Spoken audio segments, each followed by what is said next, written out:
morning everyone. Welcome to Global Nurse TV.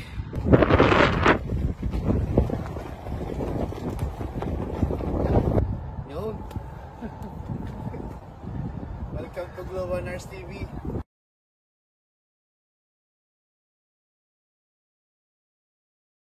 Magandang umaga, magandang gabi po sa ating lahat. Nagbabalik po ang ating Global Nurse TV. At ang ating pong bisita ngayon ay taga Texas, USA. Siya po ay si Miss Sofia Javier, MSN, MBA, RN, CCRN at meron po siyang dual master's degree in nursing administration and business administration. At meron din siyang postgraduate certificate in nursing informatics, quality and safety. Siya po ay 14 years ng ICU nurse at trained po siya dito sa US. At siya ay mom of two. At ang mister niya nurse din. At ang kanyang pinagkaabalahan ngayon ay pagiging genital entrepreneur and mentor. Alright, i-welcome natin si Miss Sofia Rose Javier. Alright, welcome po Ma'am Sofia. How are you? Hello, hello. Can you hear me now? Yes ma'am, maliwanag na Hello, maliwanag. magandang Po. gabi sa inyong lahat. Thank you, Kuya Richard, for inviting me Oh, to this salamat din show. at pinagbigyan mo ang Global Nurse TV sa iyong oras. Ayun ma'am, Miss Sofia, umpisa na natin. Ano po, unang tanong ko po ay ang inyong nursing journey. Paano ba kayo naging nurse dyan? Saan ba kayo naging nurse? Sa US o sa Pilipinas? Sa US. Oh, US ako. wow. Okay ma'am, pwede niyo ba kaming kwentuhan? Yeah, kwentuhan. Actually, ang buong pamilya namin walang nurse. Compare sa stereotype um, na ang lahat ng mga Pilipino, mga nurses. Mhm. Ang closest to the nurse, meron akong tita na midwife. So, she's been practicing in the Philippines for a very long time. Pero, siya lang ang medical field. Everybody else either they're into chemistry, they're business owners, and all that. Tapos, meron akong, lumipat kami dito sa US. Mga 20 plus years na kami dito sa US. Tagal-tagal na Nagtrabaho rin ha? ako, ang tagal na namin dito. Mas matagal na ako dito kaysa nung nakatira kami sa Pilipinas. Mhm. So, nagtrabaho ako sa ospital, sa kitchen ng ospital, nagdi-deliver ng pagkain sa mga pasyente. Mm. Ang boss ko at that time, meron siyang anak na travel nurse. Mm. Tapos sinasabi niya, oh yun, nagta-travel siya, wala naman siyang asawa, na she get to enjoy the different location. Tapos, pero nagpa-practice pa rin siya ng nurse. Sabi ko, aba, yan na ata ang para sa akin. So, nag-research ako, high school pa lang ako, gagraduate pa lang ako ng high school noon. Sabi ko, maybe that's what I can do. Kasi hindi ko pa rin alam kung anong kukuhanin ko sa college. Mhm. Alam mo Mhm. naman sa US, mahal ang college. So talaga kapag pupunta ka, kailangan mong alam ang gusto mong gagawin. Kung Mhm. hindi, edi mag-aaksaya ka lang ng pera. So, nagpunta ako doon. So, nag-research ako. Sabi ko, oh, baka mag-pre-nursing na lang ako. Nag-pre-nursing ako. Tapos, na-invite ako sa medical mission. Hindi ko alam kung paano ako magbabayad kasi broke college student ako noon. Oo, Sabi ko, oo, oo. hindi ko kaya to. Sabi ko, yung ospital na pinagtatrabahoan ko, sila ang nag-organize ng medical mission. Sabi ko, tapos um, Spanish pa ako sa college. Mhm. Pre-Spanish, pre-nursing. So sabi ko, oh sige na nga, pa-practicing ko kasi pupunta ng Peru. Sabi ko, magpa-practice ako ng Spanish. Sabi ko gano'n. Naging interpreter ako sa Wow. ng Spanish. Tapos, sabi ko, paano ako magbabayad? Wala naman akong pera. So, ang nangyari, yung mga employee pala, ini-sponsoran ng ospital. Okay. So, nakapunta ako sa medical mission, nakita ko, nagsiset up kami ng clinic along the Amazon River. Talagang rural na rural. Wow. Parang bangka Grabe. for few Mhm. hours from Lima. Few hours talaga siya. Close na siya sa border ng Brazil. Mhm. Andun talaga, liblib na liblib. Tapos sabi ko, nakita ko, may mga doktor kami. Tapos may mga group na nag-aano ng surgery. Tapos merong mga nagbi-build ng mga bahay, ng mga ganon. Ang team namin, pumupunta kami sa maliliit na mga um, ethnic group. Mhm. Set up kami ng clinic. Yun ang ginawa namin. May mga doktor kami, mga nurse, mga paramedic, lahat. Sabi ko, aba, ito na ata ang magiging calling ko. Ito na ang gusto kong gawin. Sabi ko, Mhm. ito na yung making a difference na gagawin ko. So sabi ko, ito na yun. Ito na. So after that, tuloy-tuloy na. Naging nurse na ako noong 2010. Wow. Tapos, sabi ko, ito na yun. Ito na. Ito talaga ang calling ko no matter what. I'm 14 years in and I still love nursing. So na-motivate kayo dun sa ano Motivated talaga ako. Wow, Sabi ko, yun na grabe. talaga. Oo, Parang oo. tinawag ako ng Diyos na ito yung healing hands na ibibigay ko Mhm. sa'yo. Mhm. Ever since then, nag-transition na ako, nag-umpisa ako ng med-surg. Aha. Tapos, after 2 years, sabi ko, ang goal ko, travel nursing. Nag-travel nursing ako Oh, for kasi nga 2 meron years. kayong background na Oo, yun na nagkakilala nag-umpisa kayo. sa Oo. akin, di ba? Sabi ko, Mhm. I need to reach my goal. I need to meet my goal why I became a nurse. This was it. So I went and did travel nursing. My first contract was here in Texas, Wow. actually. And Malapit then lang sa inyo, that's how I met my husband. I gave report to my husband, who's a nurse Okay. as well. Mhm. Tapos, pagkatapos nun, kaming dalawa, nag-transition kami sa ICU. So, ever since then, naging ICU na. So, the last 9 years of the 14 years, nasa ICU na ako. Wow. So, certified critical nurse ako. Hindi ako Ah. nag-nurse practitioner. Ang kinuha ko, ang geared ko talaga, towards maging CNO. Yun ang dream ko with Okay. nursing, highest nursing leader sa ospital. Kaya Wow. ang kinuha ko, dual masters sa leadership. So nursing administration, business administration, tsaka nursing informatics, quality, and safety. Ang ganda naman pala ng background nyo. So, lahat yan nagagamit nyo dun sa time na sa nursing kayo, di ba? Mhm. Yeah. So, Mm, nagagamit ko yan. And then, I mean, it's not only being a leader, di ba? mm, Kasi anywhere you are, as if you've been this long in nursing, mentor ka na talaga to anybody, di ba? You always have something to give to somebody who's asking question with mm, regards to nursing.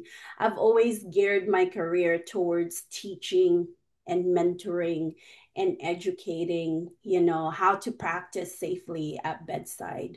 Not just to practice, but be meaningful and purposeful and intentional kapag nagpa-practice tayo sa bedside. Na-experience yung ma'am sa mga patients natin na hindi nyo Yeah. makakalimutan. Just like everybody else, pandemic ang pinaka Oh, yeah, oo. ano sa akin dahil nasa ICU ako, Mm, charge nurse ako at that time. Tapos buntis pa ako at that time. wow. Nag-deliver ako during that time as well. So it was very, very meaningful sa akin dahil um, nasa red zone ako at that time. Mm, Um, tapos, it really challenged yung critical thinking talaga. Um, Also, my leadership. Kasi as a charge nurse, bukas kami ng dalawa pang ICU, makeshift ICU dahil Mm. sa capacity. Tapos, also, yung mga cold blue rapid response na nasa normal floor, kami rin ang nagre-respond doon while everything Mm. else, is on fire inside the ICU. And tapos short staff pa dahil everybody, it's either chose to be at home o kaya nag travel nursing sila dahil at that time Mm. malaki ang income eh. So, wala talagang normal staff sa ospital. So, minsan talaga, na-challenge ka na ikaw ang charge nurse sa apat na Wow. ICU. So So, ilang every, pasyente nyo sa isang araw? oh my gosh, maybe close to 40 Wow, dami ano. Tapos just in the ikaw ang ICU. charge nurse doon. Level 2 lang yung hospital namin, hindi kami level 1. Level 2 Mm. lang yun yung hospital namin. So, your critical thinking, your collaboration, your leadership, and also the strength of your mind talaga. Kasi a lot of nurses were so burnt out after the pandemic, di ba? Mm. So they either leave or go in a different route. But I'm still here. I'm still here. I still love nursing. Um, Mm. I think it's a true testament that um, I know the lives that we lost at that time. It was very hard for all nurses. Pero I think the strength of my mind um, was the one that contributed to me overcoming the overwhelming emotion and physical demand Mm. ng pandemic. So, yun talaga ang pinaka-meaningful na ano sa akin. Tapos, 'di ba, to be pregnant at that time. Yeah, You're mahirap ano? pushing Mm. pushing the crash car, you're carrying the Lucas machine while you're pregnant, while everybody else is yelling at you and telling you, why are you going in those rooms? I Mm. always have this philosophy that we've never been short of PPE at that time. Mm. Pero why would I send somebody in there when me myself don't want to go in there? That was the Right. kind of leader I Mm-hmm. am. I walk the walk, I talk the talk. I will never send anybody in there if I myself, even pregnant, is not comfortable being in there. So it was very enlightening. It was eye-opening. It's a different kind of struggle in nursing globally. It challenged Yeah. policies. It challenged the whole hospital system, the whole policies. It challenged everything. So it's very meaningful to me. So, balikan natin ulit kasi yung asawa mo, nurse din, di ba? Yeah. So, anong usapan nyo? Ano yung plan nyo? Kasi nga, nasa ICU ka. Ano naman ang sinasabi niya sa'yo Nasa regarding sa ICU mga din siya cases at na that yun? time, during that time. Mm-hmm. Nasa ICU siya. Pero, ang specialty niya, iba. Transplant, heart and lung transplant siya. Mm-hmm. So, ang mga pasyente nila, they can't have anybody with COVID, with any of the virus because all of their patients are immunocompromised. So, hindi niya na-experience necessarily that demand ng medical ICU at saka surgical ICU.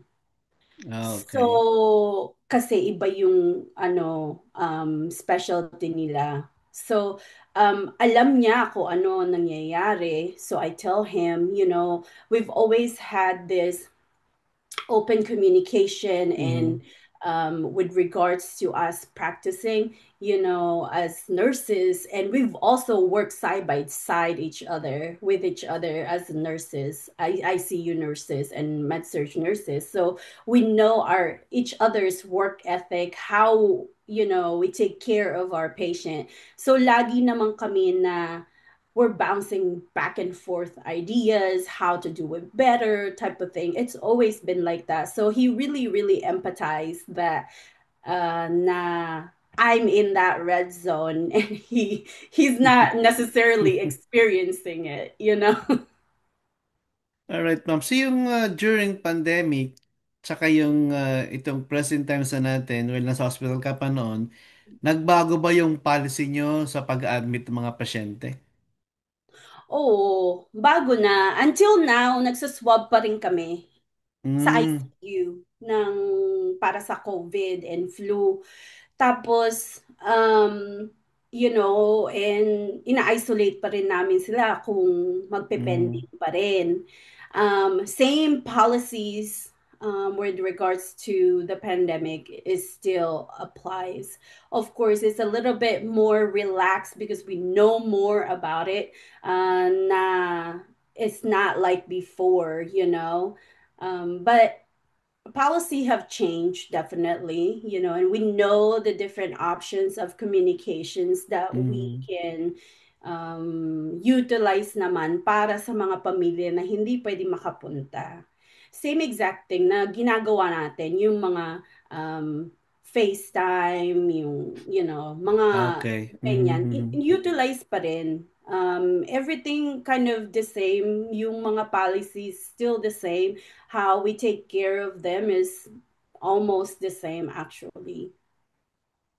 Wow, talagang napakaganda na experience niyo, ano? So, talagang pinapakita niyo doon yung pagiging leader niyo talaga.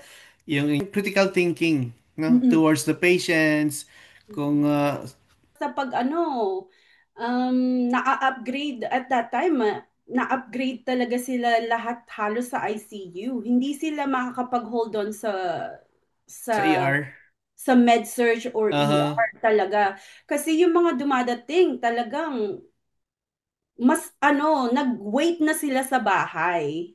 Okay, oo. Tapos, yun. Tapos, ang isa pang challenge doon, yung hospital namin is the county hospital. Okay. Mhm. So, we serve the underserved people. And Mhm. we know with the pandemic, the underserved people were the ones that got hit the most, right? So people who didn't have the resources are the one who got hit the most. So nung dumating talaga sila sa ospital, they're really sick na talaga. So it's automatic. Even sa med surg sila unit, mabilis na-upgrade talaga sila sa ICU. Mhm. So, lahat naman ng mga pasyente nyo ay na ano nyo, ibig sabihin, lahat naka-machine? Mm-mm. Wow. So, ang Ha- dami nyong machine sa ospital. Oh, wala kaming shortage ng machine. Hindi kami nung di ba meron yung mga, nakita ko sa mga YouTube, Facebook, yung mga ganun, nagsisplit sila ng ventilator. Oo, We oo, didn't oo. have to. Wow, ganun kayaman ang Texas during that time. Ganun ba? Oh, maybe Oh, we're just prepared. pwede rin, ano? Kasi pag nakikita mo nga sa kahit sa ibang bansa, kinakapos sila eh. Mm-mm. Walang mga machine eh. Yeah, so, or maybe we're just prepared that yung hospital really have emergency preparedness, Mm. you know. So, yung mga nurses mo ba, kasi ikaw ang head nurse, pag nag-call out sila, paano ngayon yan? Kulang kayo? Kulang, tatawag ka ng mga tao, but if all fails, edi magpapasyente ka. Yun You lang know, it's talaga. it's it's really the reality of it. Like the Mm, ideal thing talaga is wala kang pasyente. Pero you can either split or triple the lowest acuity Mm, patient to one nurse, but eventually you will have to take patient. It's yeah. it's it's the reality. That is just it's not ideal, but to get through the night, because I'm a night shifter, Mm-hmm. you night shifters always get the crumbs of of everything else. So wala kang maraming resources sa gabi. So you make it work, and if it's still safe, then if not, then you call the SOS to your manager, di ba? Mm-hmm. Or highest nursing leader, yung mga house supervisor, yung mga ganon, na kailangan talaga ng tulong. Pero na talagang nagustuhan ko yung pagkasabi nyo kanina na buntis kayo, nagtutulak kayo, nagji-duty kayo. Grabe. So, yung baby nyo na ipanganak nyo during pandemic, ganun? Mhm. Oh, Yeah, yung firstborn ko during pandemic, um, yeah, takot. Takot. Siyempre, newborn, di ba? Takot na naibigay dun sa baby ko. aha. Pero, safety, safety, yun lang ang magagawa mo talaga. So, talagang pinakita nyo pagiging nurse nyo eh. Kasi instead na, di ba, sabi ng mga kasama mo, bakit nandiyan ka, nag-duty ka, buntis ka, hindi ka ba natakot na magka-COVID ka rin? So talagang as a leader, talagang pinindigan nyo na ganito ako. Kailangan, kaya nga leader ako mag-lead sa inyo na kahit anong, di ba, challenges yan, naharapin natin. Wow, ma'am, saludo Yeah. sa'yo ah. Iba din yung ano mo, ah, pating spirit mo, no? To think na buntis ka pa. Kasi Grabe. talaga, you lead by example, di ba? Yes, yes, yes. Wala, Totoo paano ka yan. Oo. susundan talaga ng mga tao kung hindi ka lead by example? Kailangan Yeah. ka makita, nandun ka. Kasi, ayun ang problema, di ba, na ang dami mga leader na gusto nilang pagawain ng mga follower nila. Ako, totoo yan. Pero, hindi naman nila nakikita. Ikaw naman, hindi naman kita nakikita na dyan. Bakit mo ako papupuntahin dyan? Yeah, Bakit mo ako tama. pagagawin yan? Hindi mo naman ginagawa yan. Hindi mo naman alam yan. So, ang mentality ko, I need to know what my followers are doing before I can even lead effectively. Wow. Alam mo, marami mga nurses eh, pero ibang klase din yung fighting spirit mo sa nurse. Yeah, No, I isa love. kang, during the time, isa kang bayani talaga. 100% nandun ka sa pasyente mo talaga. Actually, yun naman talaga kahit sa duty natin eh. Di ba? Patience first, parang ganun eh, kasi naka-duty ka na eh. Talagang panindigan mo yung pagiging nurse mo. Ayun, Exactly. grabe. So, Exactly. maliban dyan, ano pa yung experience mo? Aside sa COVID, during the COVID, so Mm-mm. after that, ano naman yung naging challenge mo naman? Um, Diyos ko, ang dami. Um, 14 years, ang dami na talaga. Yung isa na ma-highlight sa akin, floor nurse ako noon. Um, Mhm. Nasa Kansas ako at that time. Mhm. Doon ako nakatira, doon ako nag-nursing school, doon ako nag-practice initially. Um, Med-surg, no, IMU siya, step down. Med-surg tele, pero parang borderline na siya ng IMU.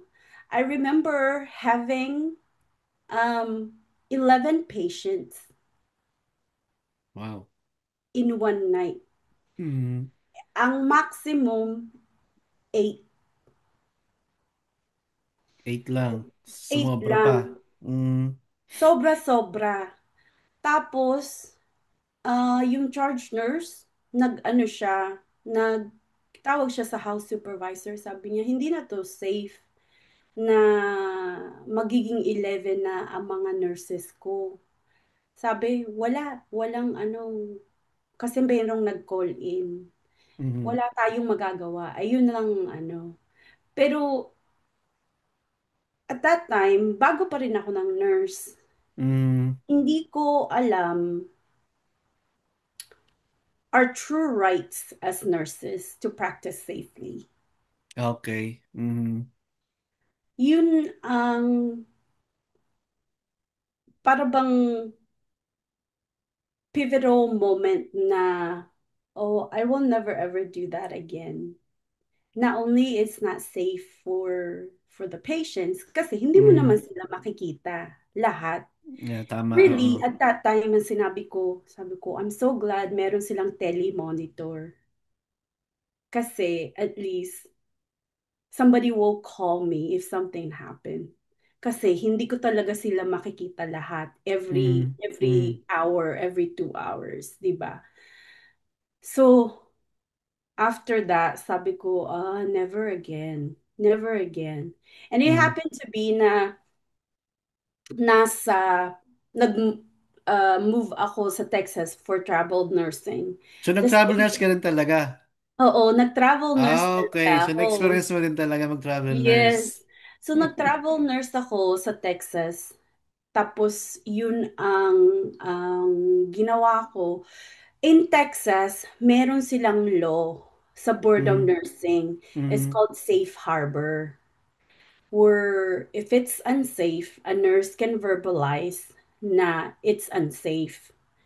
Tapos, um, if something happened to the patient, then you will not be responsible. You still have to take care of the patient, but it Mhm. takes you off that responsibility because you said that it is unsafe. So that is the protection. And I said, wow, I have never heard of any other state that has this. I think it's kind of unique to Texas. Mhm. So it's a really nice, it kind of more, emphasize my how to practice safely as a nurse, how to practice safely for the patient, and as a unit in general. So I've always been an advocate of patient safety because of experience like that. Yeah. So, alam mo talaga sa US, maraming law no? Pwede Mm-mm, kang iso ng patient mo. So, kailangan talaga tama yun, ano? Safe practice nursing talaga tayo mga nurses. mm-mm. Ayun. So, mama, maganda mga points mo. So, malapit na tayo dun sa pagiging highlights ng usapan natin, yung pagiging digital entrepreneur nyo, ma'am. So, Oo. okay lang ba na umpisahan natin? Paano ka naman napunta dyan? Naging digital entrepreneur ako dahil, so nurse kaming dalawang mag-asawa. Mhm. So wala kaming childcare, wala kaming tulong dito sa Texas. Kasi Mhm. ang mami ko tsaka ang kapatid ko out of state din sila. Mhm. So, wala kaming tulong. Kami lang dalawa ever since na nanganak ako. Dalawa na ang anak ko, wala talaga kaming tulong. Kami lang dalawa. So, ang ginagawa namin, alternating kami. So, Mhm. 3 on siya, then mag-off siya, then I'm Mhm. 3 on, 3 off. Ang naging family time lang namin, 1 day. Wow. One day lang sa isang linggo. 1 day out of the week. Yun lang Wow. ang family time namin.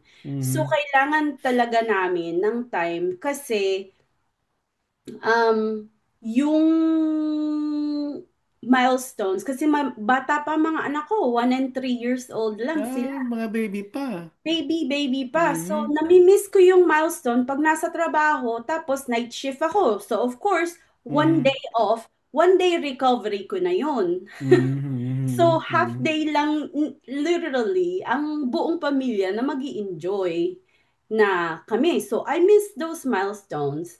Tapos, nung pandemic nga, na-miss ko rin yung part of milestone dahil nga, syempre, sa fear na, yeah, ano, Mhm. sa, Yeah. dun sa Mhm. panganay ko. Mhm. So, sabi ko, oh, meron bang option online na magbibigay sa akin, tapos, i, mag income din.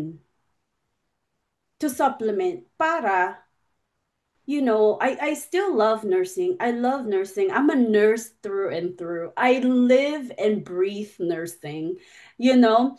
And, pero yung time talaga ang problema sa akin dahil Mhm.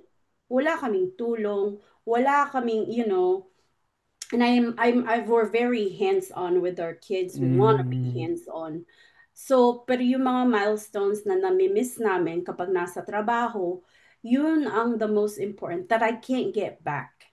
Yeah. Mhm. So, naghanap ako and then um, I saw a nurse on a Facebook ad na she was in the same thing as me. Two kids, missing milestones kasi she is working overtime as a nurse. So, Mhm. nami-miss din niya yung milestones ng mga anak niya. Parang ako lang yung kinakausap niya. Alam mo naman yung mga Facebook ad, parang ikaw Ah, lang ang kinakausap. Sabi ko, aba, awa. ito ba yung solusyon ko? Kasi naghahanap talaga ako, parang bang Mm. work at home, so I can be at home, spend time with them while working and income and getting an income. Tapos yun yung ano, tapos nag-message ako sa kanya, tapos sabi niya, oh, hindi mo naman kailangan ng experience kasi tuturuan ka namin. Sabi Mhm. ko, oh, okay. Sabi ko, edi magbayad ako kasi ano lang siya, 149. Sabi niya, 149, ano siya, refundable pa. Kung hindi mo gusto, ibabalik sa'yo. Sabi ko, oh, Oh, maganda ah. 149 lang yun ah. Sabi ko, Mhm. titignan ko ang system, may video, introduction, titignan Mhm. ko kung kaya kong gawin o hindi. Kung hindi, 149. Eh kung scam naman, sabi ko, sa credit card ko naman ilalagay. Sabi ko, maikiklik ko naman na fraud, Fraud, mababalik sa yeah. akin yung pera. Sabi Ah, ko, okay lang, may security ano ko, di ba? okay. So sabi ko, tapos nakita ko, ordinary people like you and I, nurses, stay-at-home mom, Mhm. um, engineers, doctors, earning income online. Sabi ko, nasaan ba ako? Was I under a rock? I didn't know people can make money online besides being a YouTuber, Yeah, oo. content creators or TikTokers, all that. Sabi ko, aba, meron palang totoo na tax registered pa. Sabi ko, Wow. okay, registered sa IRS, edi ibig sabihin, alam ng IRS tong business na to. Mhm. Tapos, Tsaka legit. legit, Yeah. nakapangalan pa sa pangalan ko. Mhm. Kung gagawa ako ng business, sabi ko, oh, talaga? Sabi ko, oh, sige na nga. Mag-ano na ako, ito na yung ano sa akin. Eh di yun, nag-umpisa ako. Um, I've been in business for since December 2024. Um, Mhm. and I am currently making one day payday ko, four shifts equivalent. Wow, grabe. So, ang business, hindi kami nagbebenta sa friends o family. Mhm. Hindi kami nagbabag, hindi kami nagnanak ng door o tawag or anything like that. Kasi ang ginagawa talaga namin, social media marketing. Mhm. So, ang ni-utilize namin, different platform talaga siya. So YouTube, Facebook, LinkedIn, TikTok, Instagram. Um, those are the main ones that we are using. Um, so hindi kami nagbebenta, talagang pure marketing lang talaga siya. Ang minamarket namin benefits of having a digital business for normal people like you and I. Mhm. So, kasi wala na, I'm a nurse. What do I know about marketing, really? Meron nga akong MBA, pero knowledge lang yon, di ba? I never applied it in running a business. So if it's not applied, it's just knowledge. Tapos hindi naman nila, it's more traditional marketing ba ang tinuturo sa mga university. Hindi siya nagtuturo ng digital marketing. So, tinuruan yung system namin, tinuturuan everybody, walang experience, walang skills. As long as you can turn on and off your cell phone and Mhm. your computer, okay na. Baseline na yun. You don't need any experience. You come in the way you are. Kasi everybody naman, they start the same exact way, Mhm. in the same exact level. We watch the same video pag umpisa. Everybody paid the 149. So everybody goes the same way. It's a proven system kasi almost a quarter of a million of people na. Dami na rin ha. Uh-huh. So, and I am learning a lot. Honestly, every day I'm learning. Um, they even teach you about AI generating, Mhm. utilizing AI, because that's where the technology is leading, diba? So, even analyzing little things like, I never thought about, analyzing your data from your Facebook, Mhm. analyzing your data from um, your YouTube, your Instagram, all of this different platform that we have. Um, they actually break it down on a video base, like short video na pwede mong i-apply kagad sa business mo. So, ang business is really legit. W-9 sa US, mag-fill Mhm. up ka ng W-9, which is you can either do it as a sole proprietor or LLC. And then, at the end of the year, may 1099 form na tax form that you get to Mhm. file your tax.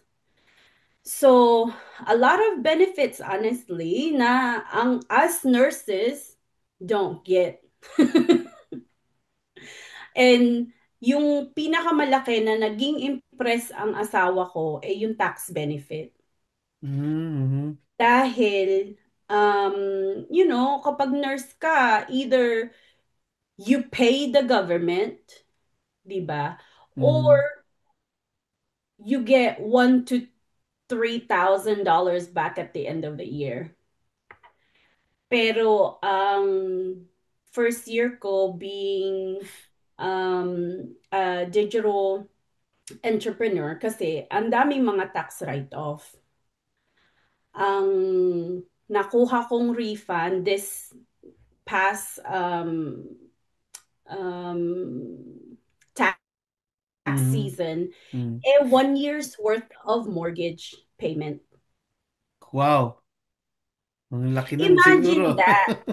Imagine that. Mhm. When few years ago, kaming mag-asawa, both nurses, nagbayad ng 10,000 sa government. Mhm. And then after that, 1,000 ang refund, 2,000 ang refund. Yun lang. For nurses, we don't we don't get any tax write-off besides scrubs. Yung education licensing mo,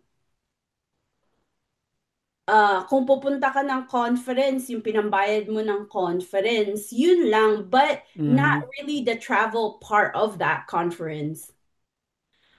Pero here, kasi since ni-utilize namin ang social media, anything that we post online is tax write-off. Oh, wow, maganda ah. Any trip, like magko-convention kami, there's a Mhm. convention, business convention sa June sa San Diego. The whole thing is tax write-off. Everything, hotel, um, the car, the food, everything is tax write-off, leading to it and after it. And then, yung mga Katulad ng ang ginagawa ko kasi may automation yung business namin. Kapag nakakuha Mhm. ako ng notification na nasa grocery ako, tapos ipopost ko yung grocery, nandun ako sa grocery, yung grocery tax write-off na. Wow, ganun kaganda. Kasi you're utilizing and leveraging the power of social media and you're doing social media marketing. Okay. So, ang tanong ko ulit, ma'am, paano mag-join dyan sa business nyo? Pag-join ng business, ayan yung ano ko, website ko, Aha, www.sophiaempoweredshift.com. aha, Tapos, i-enter mo yung name mo, tsaka yung email mo. Tapos, isi-send ko sa'yo yung free na information video. This is the information video that I watch as well nung nag-start ako. And then, see if you like it or not. We want people, really, what we do, we just share information. I don't mhm, force myself to people because I don't do selling. If people really want change in their life, they would take action talaga. So, kung interested sila, they can go to my website and then they can fill out the information, watch the webinar, and then from there, you can decide kung gusto mo maging business owner or not. You can pay the one for 49, which is the next step after the video, katulad nung ginawa ko, para lang okay. makita mo. So you can have a preview on what is the business about. Tapos, kung ayaw mo, edi refund. No questions asked. It's 30 days refund. You can get your money back. Wala talagang hindi information lang talaga ang sinishare namin kasi marketing lang kami. Hindi kami sales. Okay. So, ma'am, yun ba yung company nyo ay saan po nakabase? Ang company ko, business ko. So it's under Okay. me. Okay, so yung sariling business mo na yan. I'm independent business. Okay. So, pag So click based na, yan, I registered here in Texas sa okay, US. okay. So maganda pala yan. So doon namin malalaman sa website na yan kung ano Yes. yung laman ng business nyo. Yes. Alright. Yes. Kung napaka ano yan ha. Interesting masyado yan ha. Kasi ano Mhm. especially now sa ano nating economy natin, you really everything is expensive. Tama, tama. Mm-mm. You Mm-mm. really need another source of income and all of us nurses will get 2 to 3 jobs, Mhm. right? Totoo yan. But Mhm. here I only work at home 1 to 3 hours per day. You don't have to sit consistently kasi may anak ako, di ba? So, ang ginagawa ko, 1 hour before they wake up, during their nap time, another hour, and then after they go to bed, I spend another hour. Yun lang ang business na ginagawa ko. Wow. So talagang yung milestone ng mga anak mo ay nasusundan mo na ngayon dahil sa Yes, business na and yan. nag-convert na ako ng PRN, hindi na ako full-time. So PRN na ICU nurse ka na ba? Tama Aha, yun? aha. Okay. Maganda. Ito talagang yung pangarap mo natupad mo na talaga na Yes, masundan yung kasi, milestone ng mga anak mo. kung wala kang financial freedom, you can't buy time. Tama, tama. So, Mm. kailangan mo yung financial to back up the time na gusto mo sa pamilya mo. So, this business have given me so much, not only the education, the financial, and the self-growth Wow. talaga. So, and it's so related to nursing kasi you still get to nurture and interact with people. Mm. We have mentorship programs, so I still get to mentor other business owners, the new ones who are coming in. So, it's a really positive environment na everything that you're learning, everybody is trying to lift you up and it's very very positive. So it's been such a life changing business that it can't I can't even hide it, even if like how Mhm. excited, how in love I am with this business. It's us much passion as I have as being a nurse. And that is how, because I can see the change in me, I can see Mhm. the change in my kids, and I can see the change in my family just being more present, di ba? Wow, tingin ko marami makaka-relate dito, ma'am, ano, sa discussion natin. Kasi nga, yun talagang kailangan ng mga nurses din eh. Yung time sa family, at Mm. ano ba yung iba pang pwedeng pagkakakitaan maliban sa pagiging nurse. So, ito, Yeah. maganda to, no? Tsaka yung ano pa natin, sasabihin natin, American Dream. Di ba? Yeah. Mm-hmm. American Dream ang ginagawa natin. 2 to 3 jobs na walang time sa pamilya. We brought them here to spend time with them, to have quality life. And yet, duling na ang mata mo, may eye bag ka pa, kasi 2 to 3 jobs ang ginagawa mo, wala ka namang panahon sa kanila. Anong American Dream natin yan? Gusto ko yung sinabi niyo. Hindi Sabagay, totoong totoo talaga American yan. Dream. Totoong talaga nangyayari sa mga nurses na gano'n nga Yes. nangyayari. So tingin ko, maraming magkiklik ng website mo na yan I pag, hope so. pag Kasi narinig nila ito. Mm, option. You don't have to if you don't want to, but it's an option for all of us. mm. Kahit ako gusto ko na i-click ngayon eh. Pero mamaya Oh, na pagkatapos sige. pagkatapos Yes. natin. Oh mama, so meron ka pa bang idadagdag about sa business mo? Kasi magsi-second question na lang ako. Next question No, na I ako. mean, I'm in love with my business, and I hope it shows how much I can, you can still love nursing. You can still practice as a nurse if you want to. You can still be full time and be able to imagine. I'm able to balance this. Currently, I'm a sole income earner household because my husband is in graduate school. So I'm a mom of 2 little ones, and I still work as a nurse and still growing and planted a seed for a business, and it's all doable. Kaya. Kaya natin. Pilipino tayo. Ang ano Yun. natin, matiyatiyaga tayo. Kaya natin. Yan ang gusto ko marinig talaga. Kaya natin yan, ano? Kaya. Mm-hmm. There's no no. It's always yes. Agree ako dyan. So gusto ko yung mga ano mo, words of wisdom mo, ma'am. Ayun, Ma'am Sophie, dahil nasa Texas ka, Ah, ah, parang gusto kong mag-travel sa Texas eh. Ano ba magandang puntahan niya sa Texas? Actually, saan sa Texas ka? Anong part ng Texas ka pala? Houston. Houston Rockets, ah. So, Aha. maliban dyan, ma'am, ano pa yung pwede mong i-share sa amin sa lugar mo? Doon sa state mo na yan. So, sa state namin, malaki, right? Mm, Malaki talaga dito. Um, sa Houston, it's actually nasurpass na namin ang New York sa most diverse state. oh, wow. So, kung gusto nyong kumain ng kung ano-ano, even Russian restaurant, we even have a Russian restaurant here.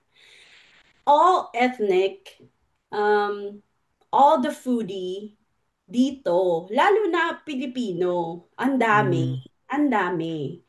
So, sa Houston Metropolitan, the biggest medical center in the world, ang ano namin, very industrial, buildings, buildings, buildings. We have a lot of mm. museum, zoo, like typical stuff. But the food is top notch. Yun talaga. Okay. Talaga siya. You can not only you can get, authentic like Mexican food or Tex-Mex or Mm. anything like that, but any countries that we have, it's here. It's here with regards with their food. Sa San Antonio, meron sila yung Alamo, 'di Alam ba? mo. May Mhm. Alamo sila, tapos may river walk sila. Mhm. May mga festival sila na mga ginagawa. I think they just had the fiesta recently. May mga festival ongoing throughout the year. I'm not very familiar with Dallas. I've only been to Dallas few times. Mm, But one of our favorite place to go to is the Dallas Arboretum. Para siyang botanical garden. uh-huh. Tapos every year, may mga themes sila, lalo na during March kasi tulip season. Okay, yan So, pala maganda dyan. yes, Sa acres Marts. and acres of land, Mm. puro tulips. Wow, ang ganda. Tapos, sa December, meron silang um,